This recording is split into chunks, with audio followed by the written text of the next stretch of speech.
Hello friends, हमारे channel को like and subscribe करना ना भूलें। तो जैसा कि हम डिस्कस कर रहे हैं सॉल्यूशंस यूनिट, तो हमने उसमें लास्ट टाइम डिस्कस किया था क्वालिटेटिव प्रॉपर्टीज़ के बारे में। तो हमने चारों क्वालिटेटिव प्रॉपर्टीज़ के बारे में डिस्कस कर लिया अपने लास्ट लेक्चर्स में। तो आज हम डिस्कस करने जा रहे हैं नेक्स्ट टॉपिक इस यूनिट का, which is abnormal molar masses. तो जैसा कि आपने देखा कि हम चारों कॉलिगेटिव प्रॉपर्टीज से मोलर मासेस ऑफ सॉल्यूट की वैल्यूज़ को फाइंड आउट करते थे। तो वो जो मोलर मासेस की वैल्यूज़ हमें मिलती हैं कॉलिगेटिव प्रॉपर्टीज़ का यूज़ करके, तो ऐसा देखा गया है कि कुछ सॉल्यूशंस के केसेस में सबस्टांसेस का जो मोलर मास है वो हमें उसके नॉर्मल मोलर मास के इक्वल नहीं मिलता है, कि जो मोलर मासेस की वैल्यूज़ हमें कॉलिगेटिव प्रॉपर्टीज़ का यूज़ करके उस रिलेशन से मिलती हैं, वो मोलर मासेस की वैल्यूज़ हमें सबस्टांस के नॉर्मल मोलर मास के इक्वल नहीं मिलती हैं। कुछ सबस्टांसेस के केसेस में, सभी केसेस में ऐसा नहीं है, पर कुछ सबस्टांसेस के केसेस में ऐसा है कि उनका मोलर मास हमें नॉर्मल वैल्यू डिफरेंट होगी और जो ऑब्जर्व्ड वैल्यू होगी वो डिफरेंट होगी। तो ऐसे मोलर मास को हम बोलते हैं अबनॉर्मल मोलर मास, कि जब हमें किसी भी सबस्टांस के मोलर मास की वैल्यू कॉलिगेटिव प्रॉपर्टी से डिफरेंट मिलती है then that of their normal molar mass. तो ऐसे मोलर मास को ही हम बोलते हैं एबनॉर्मल मोलर मास। जैसा कि इसका नाम इंडिकेट कर रहा है, abnormal means which is not normal. तो उसको डिस्कस करने के लिए सबसे पहले हम दो रिलेशनशिप्स डिस्कस करेंगे जो कि कॉलिगेटिव प्रॉपर्टी से रिलेटेड हमने पढ़ा भी है। तो फर्स्ट रिलेशन इज कि जैसा कि हमने पढ़ा था कि colligative property is directly proportional to number of moles of solute. तो ये हमने चारों कॉलिगेटिव प्रॉपर्टीज के केस में ये रिलेशनशिप देखा था कि कॉलिगेटिव प्रॉपर्टी हमेशा सॉल्यूट के नंबर ऑफ मोल्स पे डिपेंड करती है और ये दोनों एक दूसरे के डायरेक्टली प्रोपोर्शनल है। और दूसरा हमने मोलर मास के साथ कॉलिगेटिव प्रॉपर्टी का रिलेशनशिप देखा था चारों ही केसेस में, कि जो कॉलिगेटिव प्रॉपर्टी है वो सॉल्यूट के मोलर मास के इनवर्सली प्रोपोर्शनल है। तो एक तो हमने कहा कि colligative property is directly proportional to number of moles of solute, और सेकंड जो हमने रिलेशनशिप देखा था which is colligative property is inversely proportional to molar mass of solute. तो इन्हीं रिलेशनशिप्स के बेसिस पे हम देखेंगे कि किस तरह से हमें सबस्टांसेस के मोलर मासेस में एबनॉर्मेलिटी मिलती है।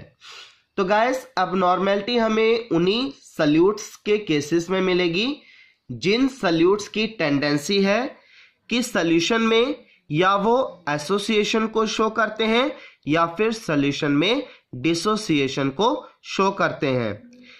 मींस ऐसे सॉल्यूट सबस्टांसेस जिनको अगर हम सॉल्वेंट में ऐड करें तो सॉल्यूशन में ऐसे सॉल्यूट सबस्टांसेस आपस में जुड़ेंगे, एसोसिएट होंगे, या फिर ऐसे सॉल्यूट सबस्टांस जिनको सॉल्यूशन में लेने पे उन सबस्टांसेस की डिसोसिएशन होती है, सबस्टांस ब्रेकडाउन होता है। ऐसे सॉल्यूट्स जो है वो शो करते हैं एबनॉर्मल मोलर मासेस को। तो इसके रीजन हम ले लेंगे। तो उसके लिए फर्स्ट हमारे पास जो रीजन है इसका एबनॉर्मल मोलर मास का, which is association of solute in solution, कि ऐसे सॉल्यूट सबस्टांसेस जो सॉल्यूशन में एसोसिएशन को शो करते हैं। तो एसोसिएशन का मतलब होता है जुड़ते जाना। तो ऐसे सॉल्यूट जिनको अगर हम सॉल्यूशन में लेंगे तो लेने पे उस सबस्टांस के जो पार्टिकल्स हैं वो आपस में जुड़ते हैं, तो उनके जुड़ने पे पार्टिकल्स के बीच में आपस में एक न्यू बॉन्ड डेवलप होती है जिसे हम बोलते हैं एसोसिएशन होना। तो इस तरह से जब नंबर ऑफ पार्टिकल्स एसोसिएट होंगे तो उनके एसोसिएशन से ही हमें मोलर मास की वैल्यू एबनॉर्मल मिलेगी। तो इसके लिए हम जैसे कि केस लेंगे एसिटिक एसिड का, कि जिस तरह से हमने यहाँ पे दो एसिटिक एसिड के मॉलिक्यूल्स लिए हैं, आप देख सकते हैं उनके स्ट्रक्चर्स कि ये दो हमने एसिटिक एसिड के मॉलिक्यूल्स लिए हैं। तो ये दो पार्टिकल्स जो है एसिटिक एसिड के, इनके बीच में जब एसोसिएशन होती है due to intermolecular hydrogen bonding, तो जब इनके बीच में इंटरमॉलिक्यूलर हाइड्रोजन बॉन्डिंग होगी, तो जिस तरह से पहले हमने कहा कि हमने दो पार्टिकल्स लिए थे एसिटिक एसिड के, तो एसोसिएशन होने की वजह से अब ये दो नहीं, ये पूरा का पूरा एक ही पार्टिकल बन जाएगा, जिससे हम बोलेंगे डाइमर। डाई का मतलब होता है टू, मैरोस मीन्स पार्ट्स, कि दो पार्ट्स जब आपस में जुड़ते हैं तो इसी एसोसिएशन को हम बोलते हैं डाइमर। तो एसिटिक एसिड जो है ये डाइमर्स को फॉर्म करते हैं, कि जिस तरह से आपने देखा कि हमने पहले दो पार्टिकल्स लिए एसिटिक एसिड के, तो जब इनके बीच में इंटरमॉलिक्यूलर हाइड्रोजन बॉन्डिंग डेवलप हुई, तो इस बॉन्डिंग के डेवलप होने से ही ये डाइमर को फॉर्म करता है। मतलब ये पूरे का पूरा एक ही पार्टिकल बन गया, दो पार्टिकल्स जुड़ने से एक पार्टिकल बन गया, तो इसी को हम बोलते हैं एसोसिएशन। तो जो अभी हमने ऊपर रिलेशनशिप देखे कॉलिगेटिव प्रॉपर्टी के, तो आपने देखा कि जब एसोसिएशन होती है तो एसोसिएशन होने से हमेशा number of moles of solute decrease होंगे। अगर number of moles of solute decrease होंगे तो दैट मीन्स उससे कॉलिगेटिव प्रॉपर्टी की वैल्यू भी डिक्रीज होगी, और जब कॉलिगेटिव प्रॉपर्टी की वैल्यू डिक्रीज होगी तो मोलर मास ऑफ सॉल्यूट की वैल्यू हमेशा इंक्रीज होगी। कि जैसा कि हमने कहा गाइस कि जब भी एसोसिएशन होती है तो एसोसिएशन होने से नंबर ऑफ पार्टिकल्स जो हैं, number of moles of particles that will go on decreasing, क्योंकि जैसा कि आपने देखा कि हमने पहले एसिटिक एसिड के दो पार्टिकल्स लिए, तो जुड़ने के बाद ये पूरे का पूरा एक ही एसोसिएटेड पार्टिकल बन गया। तो इसका मतलब ये होता है कि ऐसे सॉल्यूट जो कि सॉल्यूशन में एसोसिएशन को शो करेंगे, तो एसोसिएशन होने पे number of moles of solute particles decrease होंगे। तो इन्हीं रिलेशंस के अकॉर्डिंग जब भी number of moles of solute decrease होंगे तो उससे कॉलिगेटिव प्रॉपर्टी की वैल्यू डिक्रीज होगी, और जब कॉलिगेटिव प्रॉपर्टी की वैल्यू डिक्रीज होगी तो उससे मोलर मास ऑफ सॉल्यूट की वैल्यू हमेशा इंक्रीज होगी। तो इट मींस जब सॉल्यूट पार्टिकल सॉल्यूशन में एसोसिएशन को शो करेगा तो एसोसिएशन होने पे ऐसे सबस्टांस का जो मोलर मास होगा वो आपको उसके नॉर्मल मोलर मास से हमेशा ज्यादा ही मिलेगा। जैसा कि आप एक एसिटिक एसिड का मोलर मास फाइंड आउट कर सकते हैं जो कि नॉर्मल वैल्यू शो करता है 60 के इक्वल, पर जब आप इसी एसिटिक एसिड का मोलर मास फाइंड आउट करते हैं किसी भी कॉलिगेटिव प्रॉपर्टी का यूज करके, तो आपको एसिटिक एसिड का जो मोलर मास मिलेगा तो वो मिलेगा इसका डबल, विच इज 120। कि एसिटिक एसिड का जो नॉर्मल मोलर मास है जो हम इसके फॉर्मूला से फाइंड आउट करते हैं वो है 60, पर जब हमने कहा इसी एसिटिक एसिड का हम मोलर मास फाइंड आउट करते हैं किसी भी एक कॉलिगेटिव प्रॉपर्टी का यूज करके, तो हमें इसी एसिटिक एसिड का मोलर मास मिलता है 120। तो ये एसोसिएशन की वजह से है कि जिस तरह से यहाँ पे एसिटिक एसिड के दो पार्टिकल्स आपस में एसोसिएट होकर डाइमर को फॉर्म करते हैं, तो इसीलिए डबल हो जाएगा, जितना नॉर्मल मोलर मास होगा उसका डबल मास आपको मिलेगा जब हम उसी सबस्टांस के मोलर मास को फाइंड आउट करेंगे by the use of any of the colligative property. तो इस तरह से एसिटिक एसिड का ऑब्जर्व मोलर मास उसका डबल हो जाएगा 120। तो इन जनरल अगर हम कहें तो कोई भी अगर आप सॉल्यूट लेते हैं तो ऐसा सॉल्यूट जो कि एसोसिएशन को शो करेगा सॉल्यूशन में, तो एसोसिएशन के केस में आपको देखना है कि जितने पार्टिकल उस सबस्टांस के आपस में एसोसिएट होंगे उतने ही नंबर ऑफ टाइम्स आपको ऑब्जर्व्ड मोलर मास की वैल्यू मिलेगी। जैसे एसिटिक एसिड में दो पार्टिकल्स आपस में एसोसिएट हुए तो नॉर्मल मास का डबल मास आपको मिला, 60 था एसिटिक एसिड का मास, उसका डबल हो गया 120 मोलर मास आपको मिला कॉलिगेटिव प्रॉपर्टी का यूज करके। इसी तरह से अगर कोई ऐसा सबस्टांस है कि जिसकी टेंडेंसी है कि तीन पार्टिकल्स उसके आपस में एसोसिएट हो ट्राइमर को जब वो फॉर्म करेगा तो ऐसे केस में ऑब्जर्व्ड मोलर मास उसका 3 टाइम्स हो जाएगा।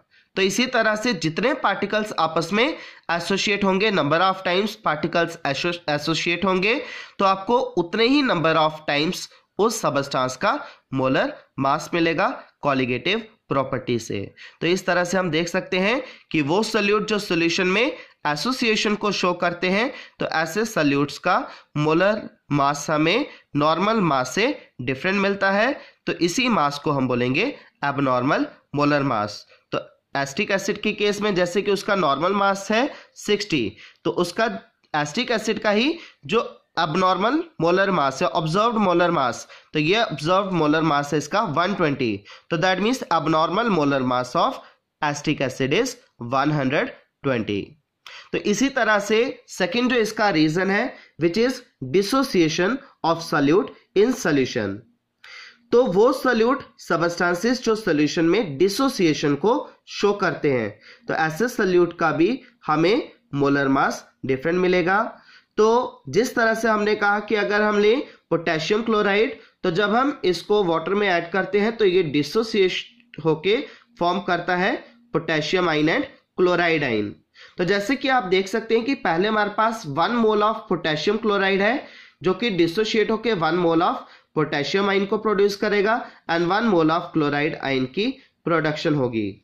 कि जैसे कि ये हमारे पास 1 मोल ऑफ पोटेशियम क्लोराइड है, तो ये प्रोड्यूस करेगा 1 mole of potassium ion and 1 mole of chloride ion. तो 1 मोल पोटेशियम क्लोराइड का हमने लिया था, तो जिससे कि टोटल नंबर ऑफ मोल्स जो पार्टिकल्स के प्रोड्यूस होंगे that will be 1 mole plus 1 मोल, तो टोटल हो जाएंगे 2 मोल्स।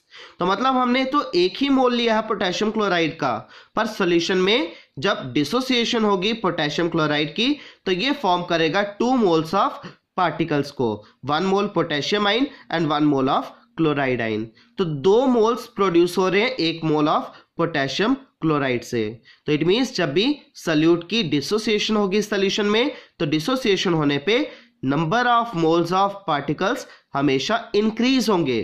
तो ऊपर वाले रिलेशन अप्लाई कर लें, तो number of moles of solute जब इंक्रीज होंगे तो कॉलिगेटिव प्रॉपर्टी की वैल्यू भी इंक्रीज होगी, और जब कॉलिगेटिव प्रॉपर्टी की वैल्यू इंक्रीज होगी तो उससे मोलर मास की वैल्यू डिक्रीज होगी। तो इसी तरह से जिन सॉल्यूट पार्टिकल्स की सॉल्यूशन में डिसोसिएशन होती है, तो ऐसे सॉल्यूट का जो मोलर मास होगा वो हमें उसके नॉर्मल मास से कम मिलेगा। तो जैसे कि पोटेशियम क्लोराइड का जो नॉर्मल मोलर मास है वो है 74.50, जो हम इसके फॉर्मूला से फाइंड आउट कर सकते हैं।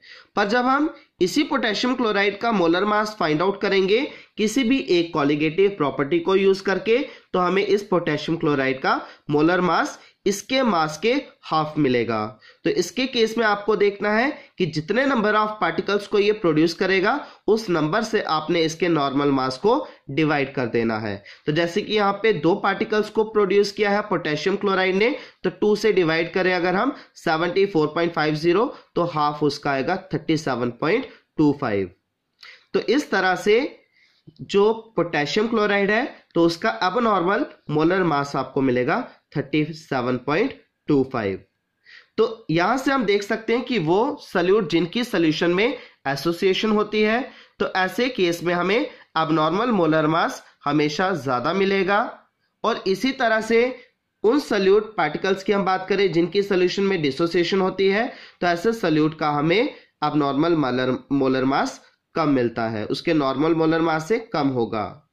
तो इसी तरह से इन जनरल अगर हम बात करें तो वो सॉल्यूट्स जिनकी सॉल्यूशन में या तो एसोसिएशन होती है या फिर सॉल्यूशन में डिसोसिएशन होती है, तो ऐसे सॉल्यूट्स ही सॉल्यूशन में अब नॉर्मल मोलर मास को शो करेंगे।